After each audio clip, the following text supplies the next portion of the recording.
to just walk into the office and be like, Bula. So also Bula and good afternoon from New York. I just really want to go through a few slides of what I work on at C40 and just kind of show how I think my job and my activism around climate change really kind of influence each other. So I'll run through a few slides and I promise it's nothing too boring. So if we can go to the first slide. So what exactly is C40? It's a network of 97, actually, of the world's largest cities in terms of GDP and population. I'm working to confront the climate crisis. Next slide. And so we work with the mayors of these cities who are committed to using an inclusive and science-based approach to a truly collaborative approach to help the world limit global heating to 1.5 and really building healthy and equitable and resilient communities. So we're in 97 cities, next slide, which represent, 700 million people worldwide. Unfortunately, none of our smaller Pacific Island countries. We're just too small. But these are the biggest emitters. But cities are also, why do cities matter? Next slide. And this is because even though they only occupy about 2% of the world's landmass, cities account for around 75% of consuming around 75% of the world's energy. We also create over 70% of the energy-related greenhouse gas emissions. But we also generate 80% of the world's GDP. And what we try to do is, in terms of cities contributing to climate change and where the solutions lie, cities are also diverse and innovative. They're actually more nimble than national governments. And they're also the hubs of financial, economic, and political power. And so we work with our mayors to advocate for a green and just recovery from COVID and really leading the fight against the climate crisis. So key stats, again, there's actually 97 cities now and a quarter of the global GDP. And we're really pushing to raise climate ambition, build equitable and thriving communities, building a global movement, scaling up climate action and sharing best practices and facilitating access to finance. And really what we do on my team is taking all our experiences of our cities, where they're most vulnerable, who is the most vulnerable in these cities, where they're leading, and actually implementing action, positive action, and taking this to global forums like the UN climate change, like the COP27 meetings, and the UN platform, global platforms, and saying this is what cities are doing, that's working, this is where they're vulnerable. And this is why you need to include cities. Climate change is cross-cutting and it affects everyone. So we need everyone at the table. And I think for our work to be really effective, it has to be inclusive, and we have to know the breakdown of our cities, their needs, and who is the most vulnerable. Otherwise, we risk perpetuating injustices and not working with the most vulnerable and finding the appropriate solutions. So, how does this kind of affect my own outside work, with the Pacific Island community and climate justice? I think, as I said, it's cross-cutting and it impacts human security, food security, water security. It's not just on top of being in this whole environmental issue. And I think for you guys out there, for those that are in the West, I guess this past summer you dealt with some really bad heat waves that not only affected your grid system and your electricity, but that was also a health impact. It was also an economic impact, where if you had people that were on the lower income spectrum, you have to kind of like choose between, your paying your bills and cooling your homes and things like, putting food on the table or medication. So climate change, what we see is it impacts all levels of society, and it's cross-cutting. It impacts people's daily lives.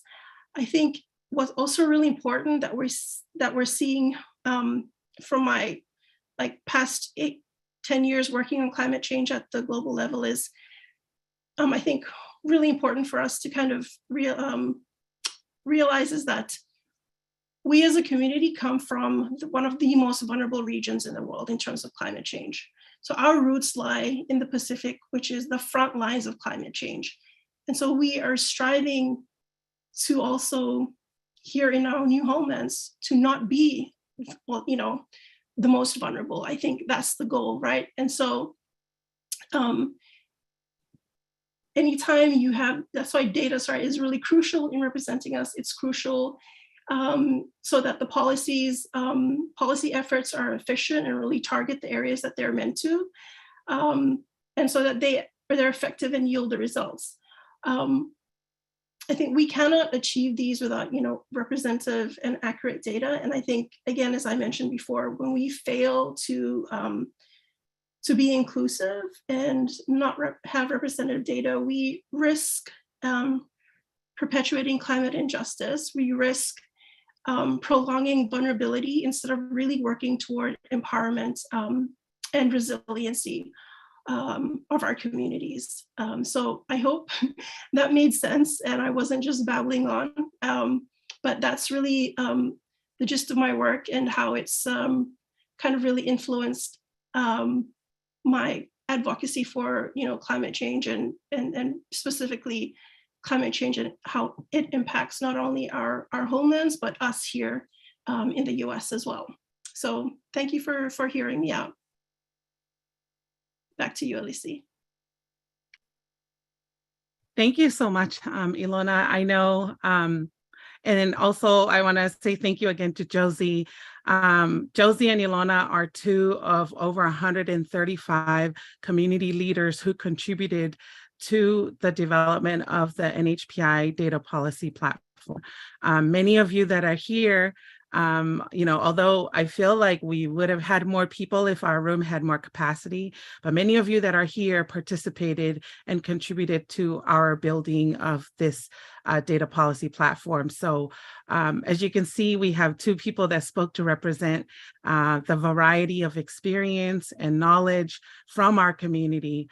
So we hope that what we have developed here captured the wisdom and the knowledge and the experience that our community has in the many areas where that are priority in the work that we're doing.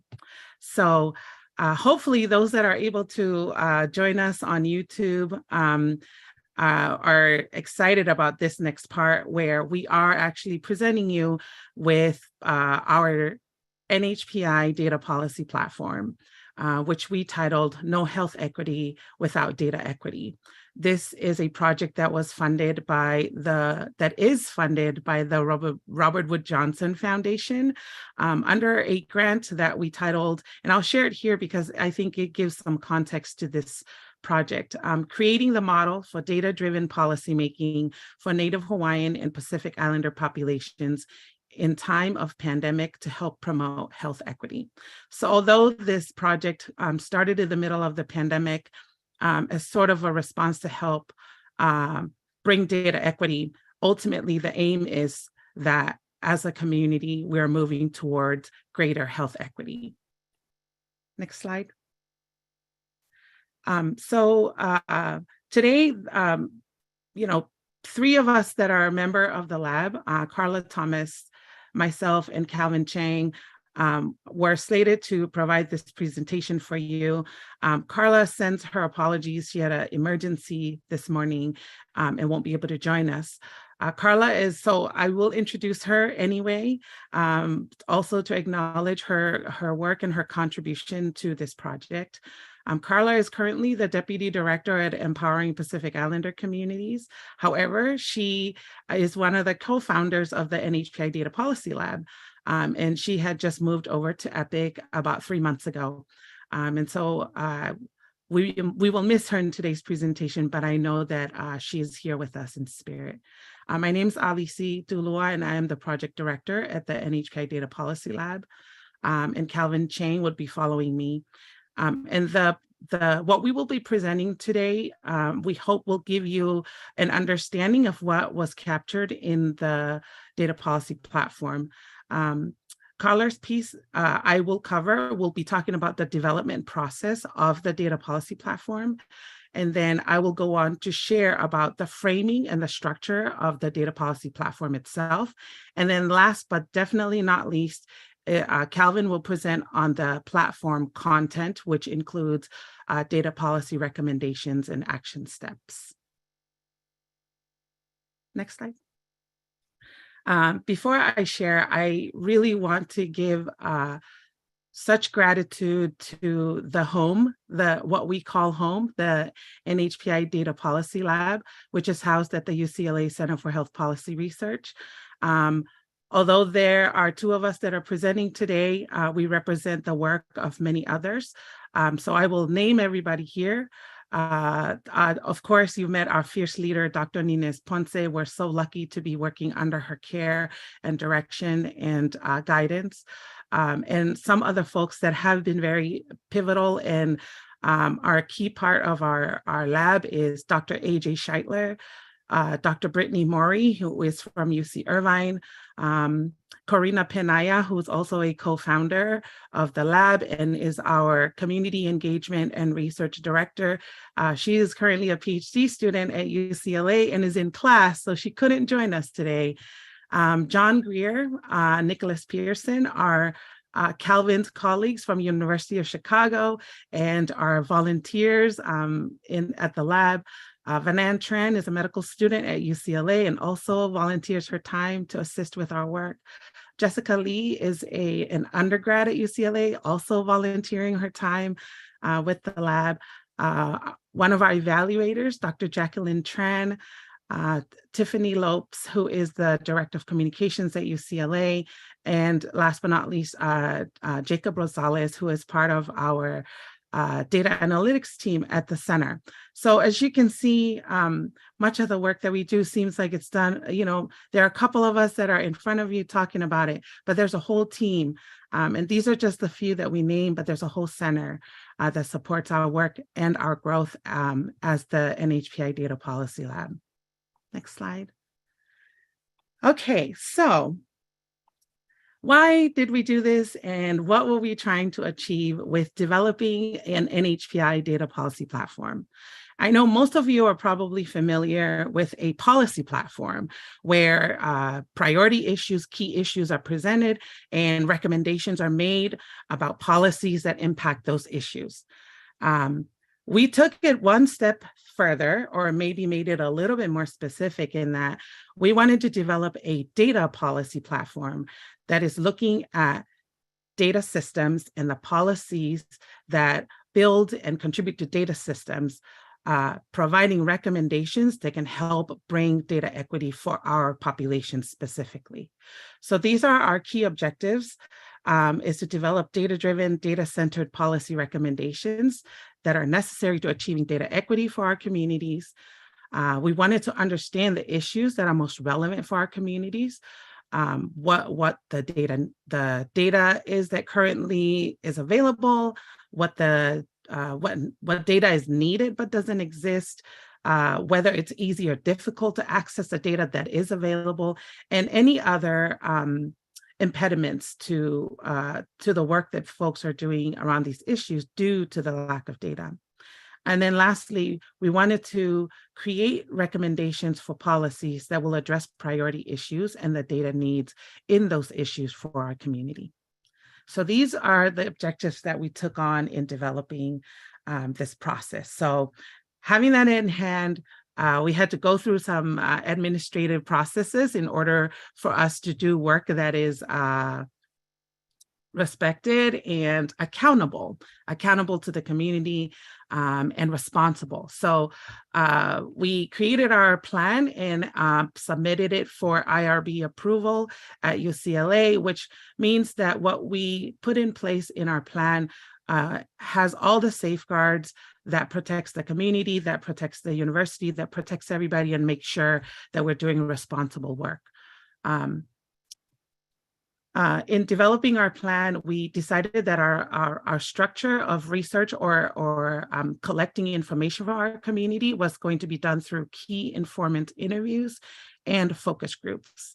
And alongside that, we had to develop some tools like develop consent form, which we ended up delivering verbally, developing the guides that helped us with interviews and focus groups. And then, of course, what our outreach plan is. And I think this is a really important part that I want to share here. It's usually something that people ask about, how did you do outreach? What was your outreach plan? So I want to share a little bit of that here. Also, I think it will give a little bit of context to how we went about gathering the information. In our outreach plan, we made sure that we looked at our community. We looked at the regions where we have high populations. We wanted to make sure that we had regional representation, understanding that different regions might experience different, have different experiences. And we wanted to make sure that we capture that for our community. We wanted to make sure that we have ethnic representation across our Pacific Island communities. Also considering generational representation. Many times in this space and in this work, we often work with folks that are a little bit older. So we intentionally wanted to make sure we engage student groups. So we make sure that our young leaders' participation contributed to this. And also other considerations that were really important, looking at gender representation, ability, of course, areas of expertise. So we didn't want to just get everybody that's doing public health work. We wanted to get people like Ilona that's doing climate change work, so that we make sure that we capture as much of the diversity of our community as possible. Next slide. So once we had that plan in place, the implementation piece was what took the longest amount of time. And I think, as you probably understand this, having to recruit people, schedule, and have focus groups and have key informant interviews, all of that takes time. So we broke up our implementation phase into 3 parts. Phase 1 was we really wanted to capture priority issues in our communities. And in these focus groups and interviews, our key question was, what are the priority issues in your community? We sent out invitations widely. I think we sent it to over 200 people, 200 Pacific Islanders across the country. And then those that responded, we scheduled for focus groups by region. So for example, we did a Northern California group, we did a Utah group, we did a Nevada, Arizona group. So we tried as much as possible to capture the Pacific Islander leaders in those regions. Overall, we ended up conducting 37 focus groups and 6 individual interviews in this first phase. We used Atlas TI for qualitative analysis. After phase 1, what we really looked at were identifying what the key priority issues are that our community raised. We then took that information into phase 2, and we asked everybody that participated to self-select themselves into the issues that they feel they were interested in or experts in. And so another round, scheduled focus groups, but this time it was by issue area. We identified, based on the initial analysis, 9 issue areas, which you will see a little bit later, and 3 special populations for considerations. And in these focus groups, our key question was, what are your data needs in this issue area? And so after conducting those focus groups, we ran analysis. I already explained this part. We again used Atlas TI to do qualitative analysis to see within each issue area what the key data needs are for our communities. And of course, we also ask not just about like what data they need, but what are the barriers in accessing data? Is there data that exists at all? So there were many different levels of information that we gathered in phase 2 that helped to inform the development of our policy recommendations. And then after we did the analysis, we then moved into phase 3, which was the policy recommendation development phase.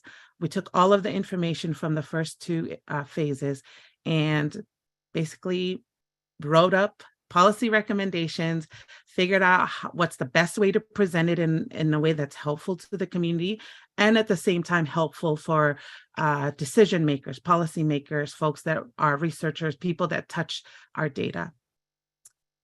So that's the process that we went through for implementing our plan.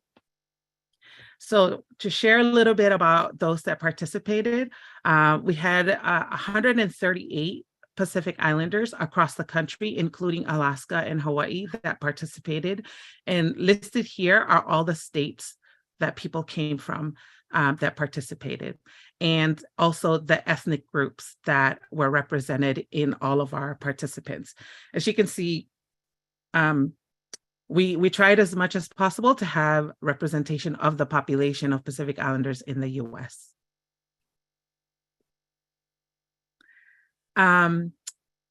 As you know, it is part of our culture to acknowledge everyone that has contributed to our work. And although this is one slide with many, many names, the take-home message here is that so many of you contributed to this. This is work that is from all of us and for all of us. And so I won't go through reading everyone's name, but these are all the people that were part of our focus groups that contributed to providing feedback to our policy recommendations. And I just want to thank everybody for giving their time and expertise to this project. So as I mentioned earlier, out of the analysis, we were able to identify 9 priority issue areas and 3 special population considerations. And the reason why we didn't just focus on priority issue areas was because when we were doing the focus groups and the analysis, we realized that although we captured these issues that cut across all of our populations, there were specific parts of our populations that had unique issues on their own. And so we felt that it was important that at the very least, we can attempt to provide a platform and a voice and representation for those specific populations. So the 9 priority issue areas that we identified include civic engagement, climate justice, criminal justice reform, community capacity, economic justice and housing, education, health, immigration, and women's rights. And the 3 specific populations that we gathered from the input from everyone is the Compactor Free Association population, our LGBTQIA+ population, and our Native Hawaiians in Hawaii population, acknowledging that there are unique challenges and issues that our Native Hawaiians in Hawaii experience that does not exist for many of our other populations. So now that I've walked you through our data collection phase, and I want to at least give you an idea of the development, how we went about developing the recommendations. So this is just step by step. I'm summarizing it here. First, we did an analysis of our community discussions and identified the priority issues, which I already shared about. And then we identified out of the data issues, the data issues were identified by the community members to fall within multiple stages within the data lifecycle. So if you think about the data lifecycle, so you start at collecting data, And then there's analysis. And then after analysis, like you determine like who's going to use that data. And even if the data like is available to be used, access is at the very end of that, because you can have data present, but the access to the data is a totally different stage. And so based on the discussions and what we heard from the community, there were multiple issues, there were many issues across the entire life cycle of data. And so this helped us think about how we wanted to organize our recommendations. We decided to then organize the policy recommendation and develop them within the different stages of the data life cycle.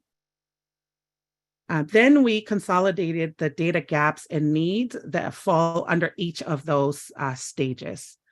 And then once we had the data gaps and needs under each of those phases, then we developed the solutions that aligned with those data gaps and needs. And those solutions were developed to align with our community values and some data equity guidelines that I'll share a little bit later. Then we submitted those recommendation drafts to the folks that were part of our focus groups, the community, and asked for feedback. And we went through 2 cycles of that with our community. And then we incorporated all the feedback into the final development of the data policy platform.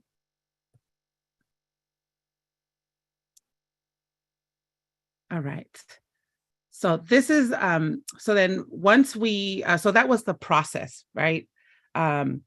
Now we're going to move into how then did we frame the data policy platform? Because you can have all the information, but then how do you frame it in a way that appeals to your audience? And in discussing the development of this data policy platform, we decided that we have a couple of different audiences for this. Of course, we want this to be a tool that's useful to folks that are the data producers, people that touch data, policymakers, people that make decisions around maybe even data systems.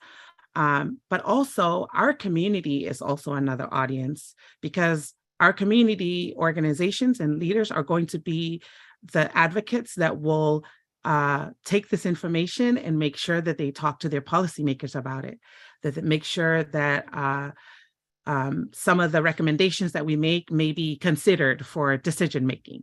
So we wanted to make sure that we didn't just write this for an audience of decision makers, people that are working with data, but also for our community.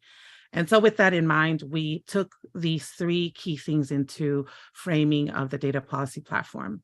We really wanted to highlight framing the data policy platform around this data disaggregation being a civil rights issue.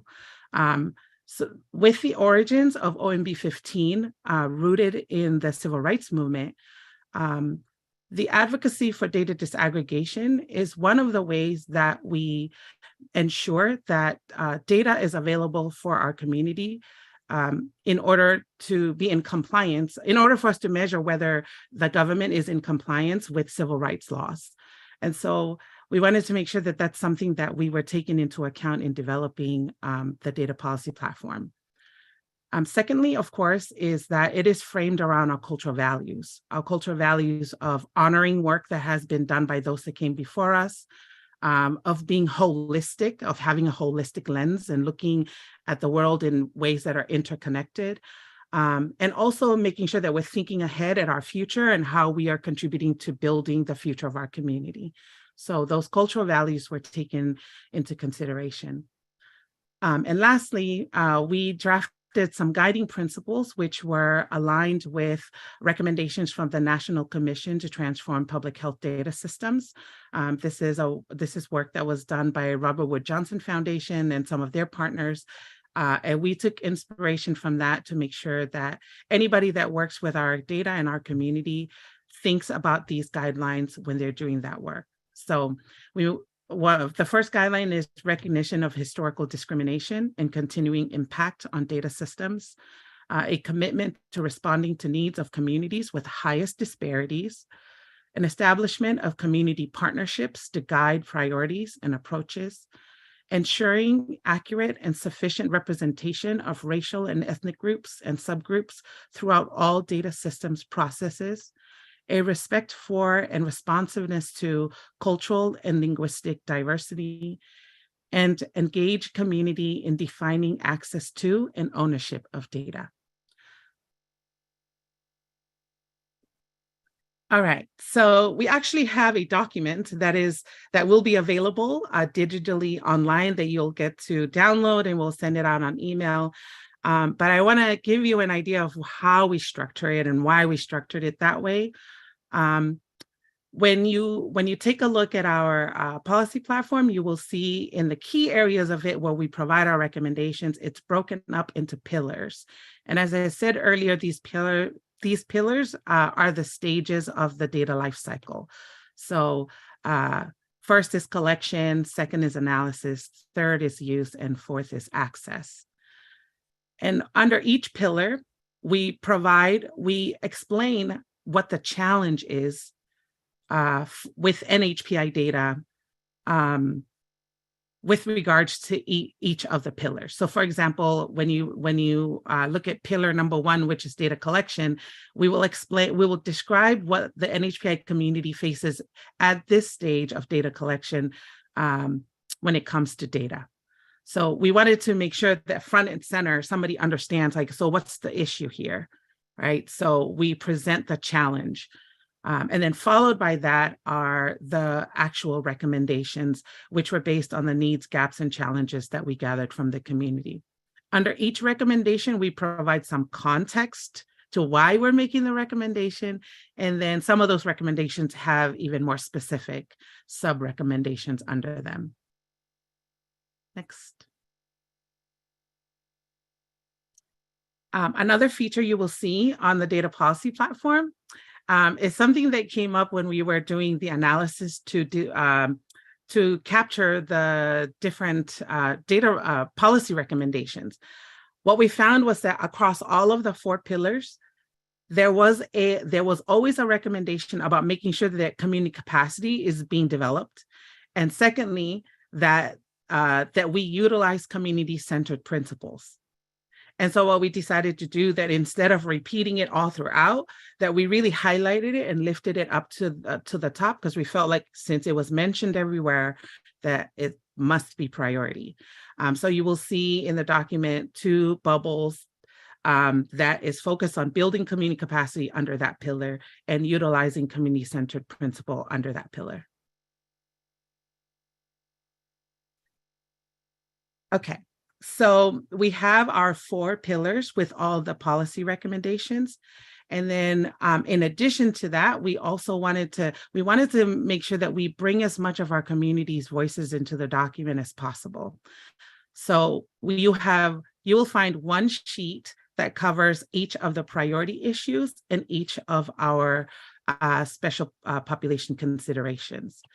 And within each of those one-sheeters, it was really hard to keep this to one sheet. The structure of each of these are as follows. We lead with some background on the issue as it relates to our NHPI community. We follow that with some of the available data and what stories they tell about that specific issue. And then lastly, we once again reiterate the data needs based on what the community said they needed for that specific issue area. So those one-sheeters pack in a lot of information. We also throw in there a quote from the community. And also, because we couldn't cover every single data need in the write-up, we just give you a bullet point of some of the data needs specific to each of those issue areas. So that is an additional 12 pages of information, but we felt like we wanted to at least capture the voices of our community. Next slide.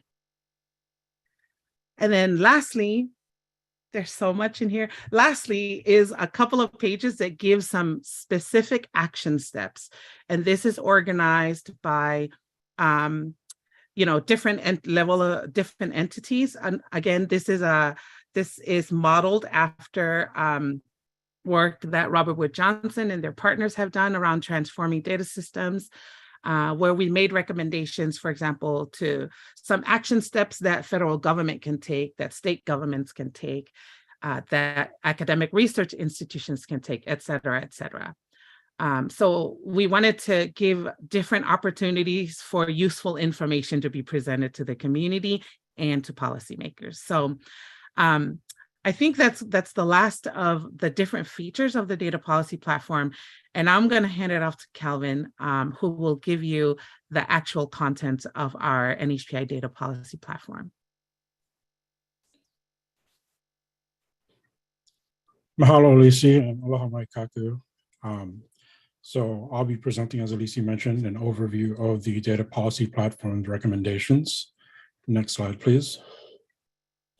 And just to provide a bit more context to these recommendations, I'd like to share a quote that combines several data issues that were actually raised by the community during the development of the policy platform.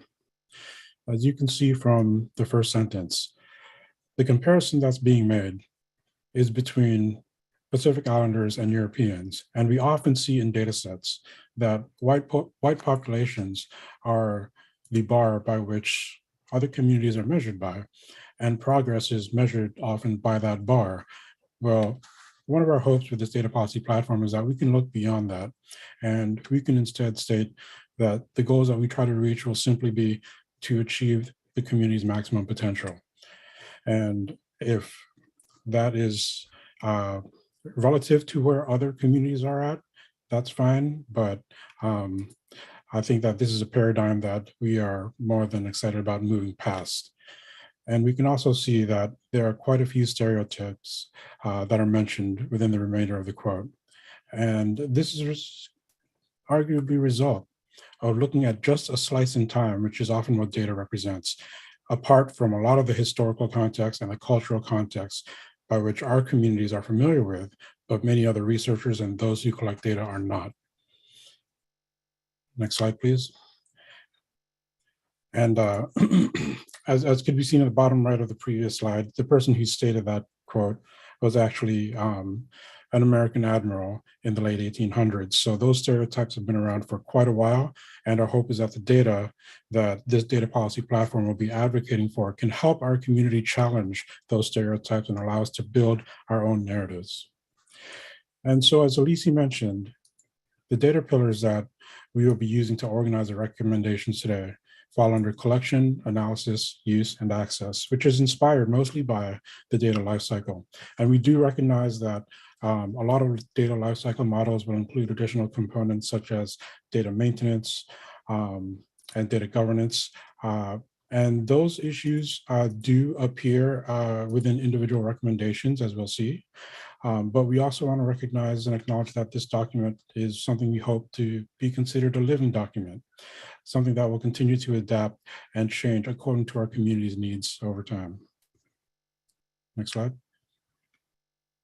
So the way we address each pillar is by examining the challenges that were brought up by the community during each of those meetings that Elise mentioned.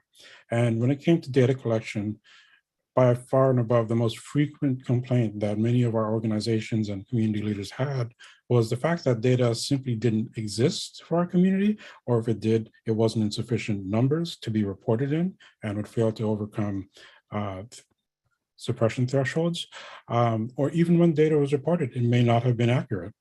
And lastly, there are privacy issues that can come when too much data is collected. Next slide, please. And so this just goes to highlight, even in our current day and age, several years into the pandemic, that Native Hawaiian and Pacific Islander data continues to lag behind that of other communities when being reported on state COVID-19 dashboards. As you can see, Native Hawaiians and Pacific Islanders simply have a large gap when it comes to COVID-19 cases, deaths, vaccinations, and hospitalizations being reported. Next slide. So the recommendations under Pillar 1 fall under partnering with community organizations to ensure that the data being collected is actually relevant to the community's needs. And in terms of improving response rates, community organizations are best positioned to be able to help data researchers and data organizations reach out and begin a dialogue with the community to understand what the community's needs are and to help the community understand why the data is being collected. And I won't be going through over every single recommendation, but I just wanted to point out a few highlights when it comes to data categories. there was a specific ask that we don't simply request that data organizations utilize the NHPI category, which is simply the floor under OMB 15, but that more granular categories that capture Native Hawaiian Pacific Islander subgroups be utilized. And that when it comes to defining those categories, that the multiracial definition be used.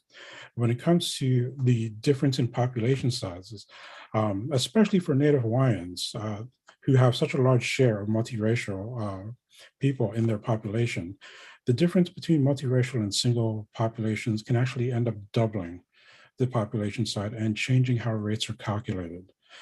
And when it comes to privacy, we live in a day and age when data breaches are becoming very frequent and very common, and there is a connection between how much data gets collected and stored by any single entity, which makes them vulnerable to data breaches, which could make our communities vulnerable in turn. And this is going to be an issue that we'll see come up in the pillar for data use. Next slide, please. So the next pillar involves data analysis.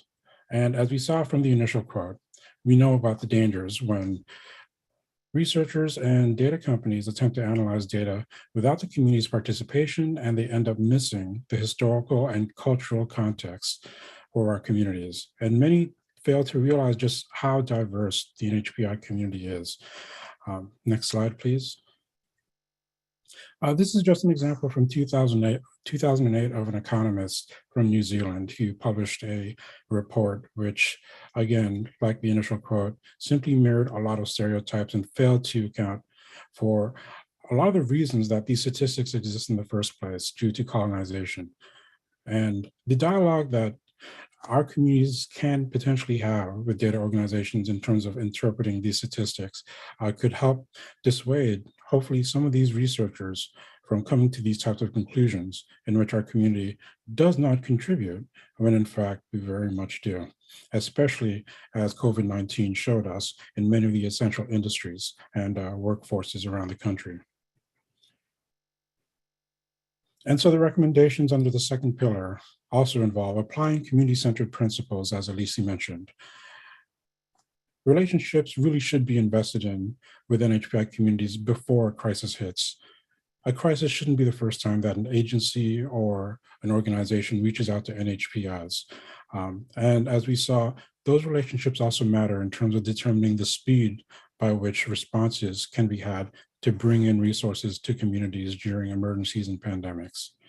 But data analysis should also be prioritizing community needs and not just research agendas or private companies' agendas.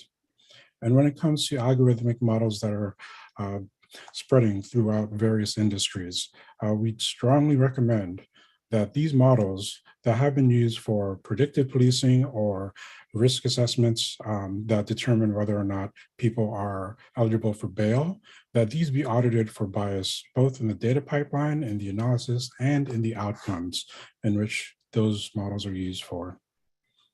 Next slide. And the third pillar is data use. Once the findings, once the data is analyzed and there are findings, how the data is used can be used to both benefit our communities and unfortunately harm our communities.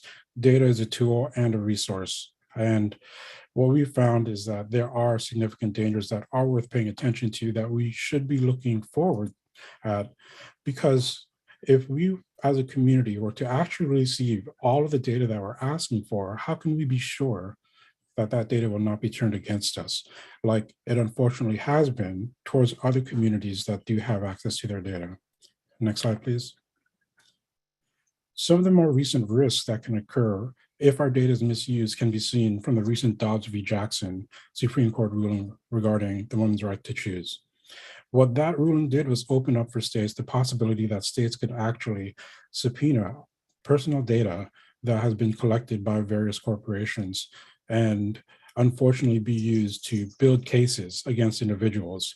And the same thing could potentially be true for Alabama Senate Bill 184, which bans transgender treatments for minors. And the ability to track people, the ability to access people's databases and their health records, unfortunately, could potentially be at risk. And it's something that our community is aware of, and our recommendations try to address this preemptively. And lastly, the public charge rule. Many of our communities are subject, unfortunately, to the public charge rule, being immigrant communities. And that was temporarily just suspended during COVID-19 due to the emergency nature of the pandemic. But my understanding is that that is, again, making its way through the court system as well. And on the right, you can just see various examples of devices that continue to collect our community's data and information. And Google, in fact, just recently announced a $390 million settlement with states for improperly tracking users without their consent. Next slide, please.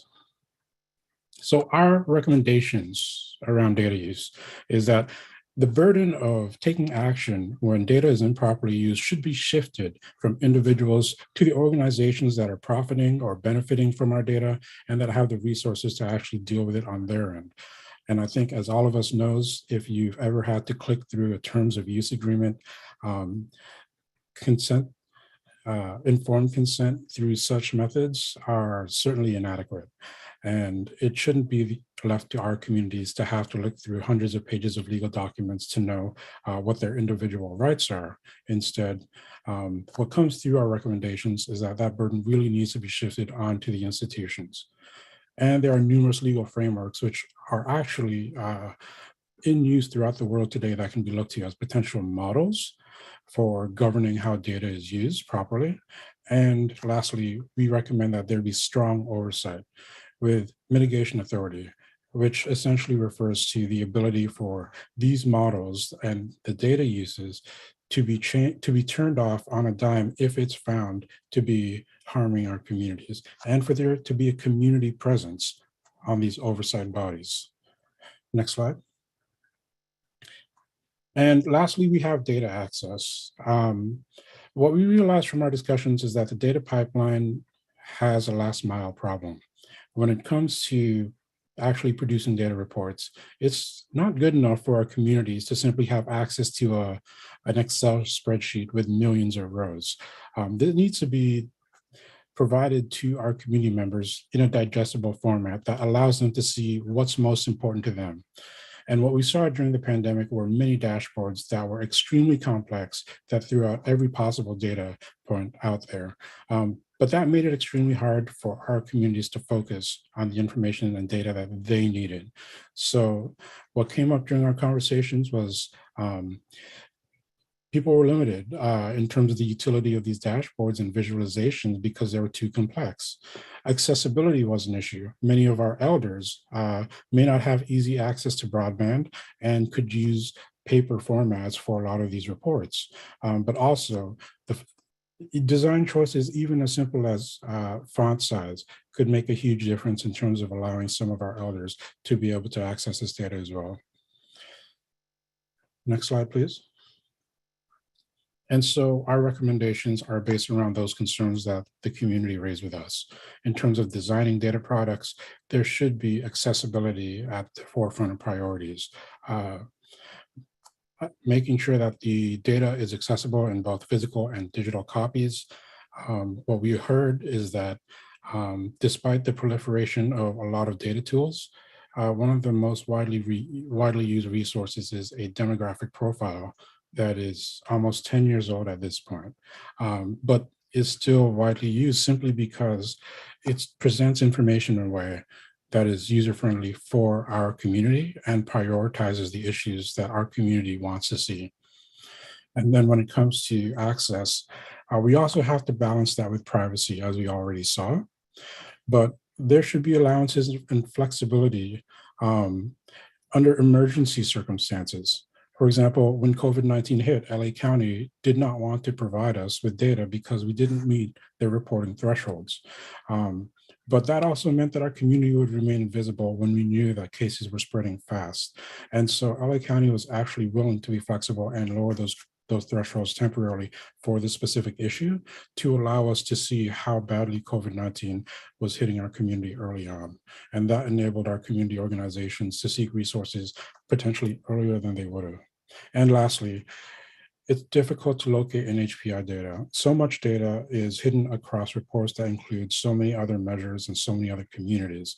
And the amount of time it takes to spend digging up our information is a burden in and of itself that many other communities may not have to deal with, but we do.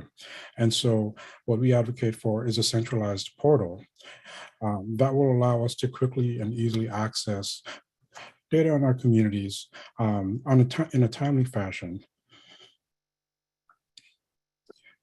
Next slide. So mahalo, thank you all for making it through this presentation. And I believe we have a few minutes for Q&A. Calvin, actually, Kekoa has a question if you look in the chat.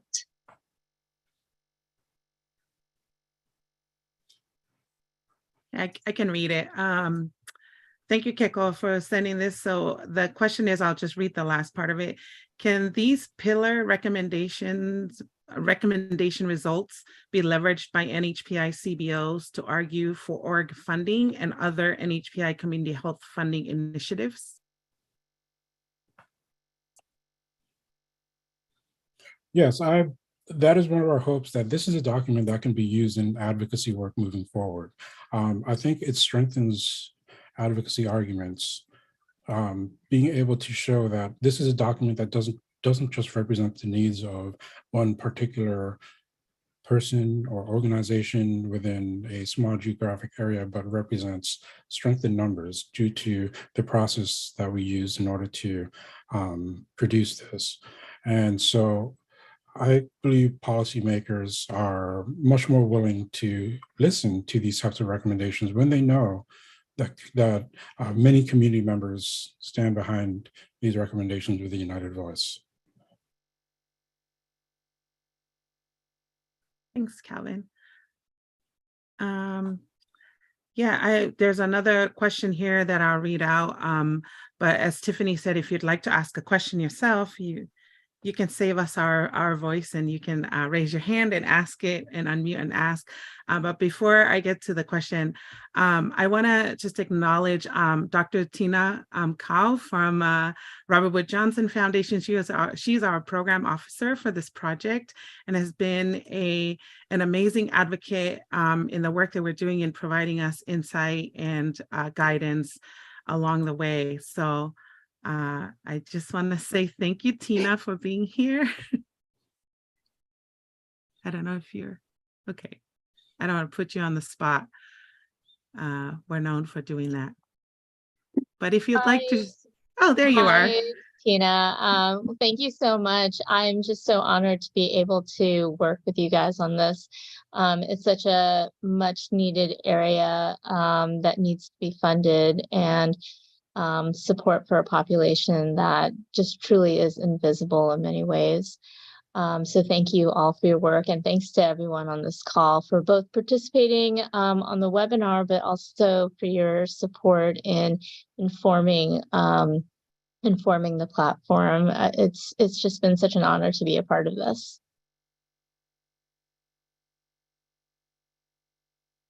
Thank you so much, Tina. And we're so happy that you're here. Hi, Avery. Would you like to ask a question? I know you put it in the chat, but maybe you have another one. No, Alicia, sorry. I didn't realize I could jump on to ask. My apologies. So I actually asked the question incorrectly. My question really was, between your phases for implementation, what was the time frame between each of the spaces? Because I'm sure once you get the data, you're asking the questions and you're trying to assess it for, all those things. I just want to know, like, what was the time frame between each? We started this project last 2021. I think February was when we began to put together the application for IRB. And I think, I really should have looked at the timeline. I think the first phase took probably the most time because we did like general recruitment and invitations for participation, and then we it was easy to get the areas where we had larger populations, but then we then had to take a pause and figure out like, who are we missing here? Who do we need to invite more? So that took a while to just keep going back and forth to make sure that we had representation across our communities. I feel like that took maybe 6 months. And then the second phase, which was another round of focus groups, it went a little bit faster because people self-selected into their groups and it was easier to organize those. So I think that might have taken maybe 3 to 4 months.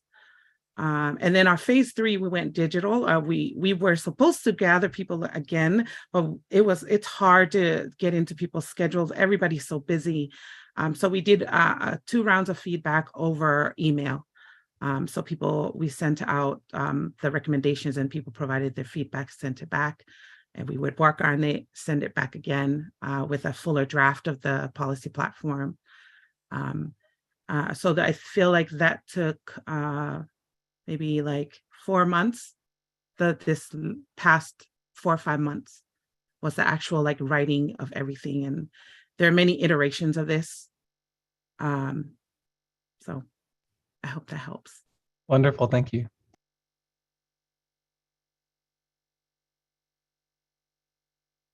Any other questions? Hi, David. I was just wondering, and I'm sorry if this might have already been covered, but I know that this is really a platform that community can utilize, but also like decision makers, like our county officials. And I was just, I'm just scanning the participants.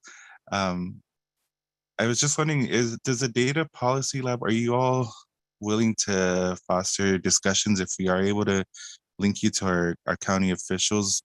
I think I can mention this, and I know that some of them were invited because they in turn forwarded the invite to me, but I don't know if there was a disconnect in them understanding that this is something that we wanted them to be a part of, but I don't see them here in the room. And so I was wondering if we can link them to you all to, I guess, just do like a soft launch with them directly.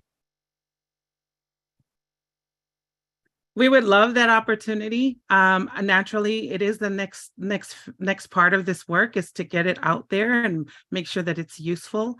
Another part of this project is training, at data advocacy training with our community organizations, and probably part of that is making some of those meetings with our community partners.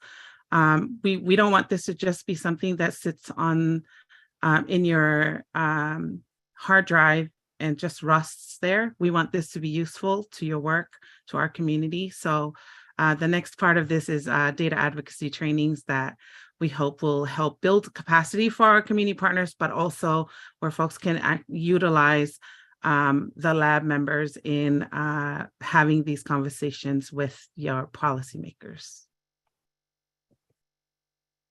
Alicia, if I may, we will also invite policymakers to those trainings. So it's, I think the best advocates, or the best ways that advocacy can really be scaled up and amplified is when the data custodians, those that are collecting the data and making decisions, that they think about all the pillars that we talked about in a way that they don't have to be reminded, because is Ilona still in the room? Like Ilona, he mentioned to us that she's the only Pacific Islander in this global initiative, and it's really a lot of pressure, and it's like, and it's very tiring to be the only advocate in the room. So our hope is that this gets scaled in a way that we're also changing the way that data custodians, that policymakers think. Sorry, Alicia. No, that's great. Thank you. Yes, Danny Boy. Thank you, Alicia. Thank you, everybody, for your presentation. And also just a quick shout out to the NHPI Data Policy Lab. They were instrumental in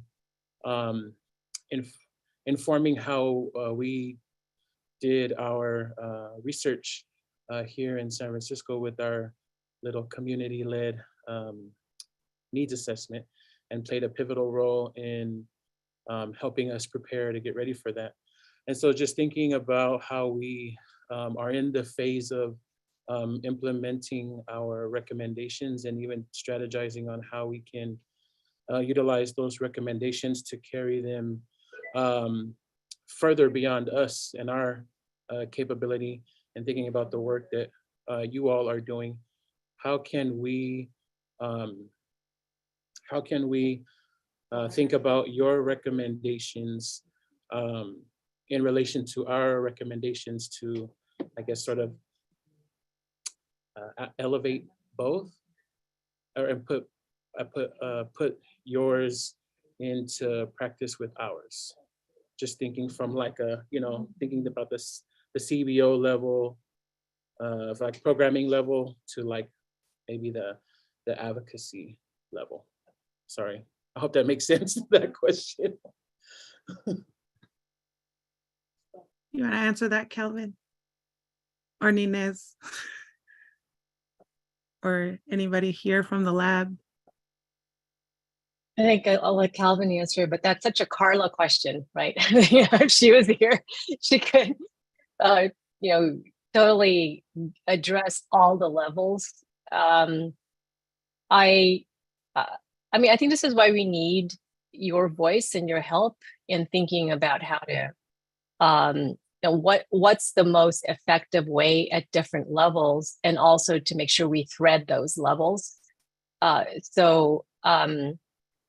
I think our training, it's making us think, Alicia and Calvin, that our trainings, I don't know if AJ's in the room, but our team's doing the curriculum, that the trainings, maybe there should be at least case studies where there's the role modeling of, if you're the advocate, if you're the bureaucrat, if you're at the local level, if you're at the state or a federal level. At the state level, I saw in the room, I don't know if he's still here, but Peter O from Office of Health Equity from the state was also in the room. So I do also want to acknowledge that if there's a way that we can blast this out or figure out how to, because the Center for Health Policy Research does have a following of legislators, both at the local and at the state and federal level, CDC folks come, so that we can just remind them. And I'm sorry, it may have been one, maybe they tried to get in, they were like after that first 100. So that could have been what had happened, but we'll make sure that the word gets out, and we'll also make sure that we address all the levels that you mentioned, Danny. So I hope I got to your thinking and how we could do something better. Thank you.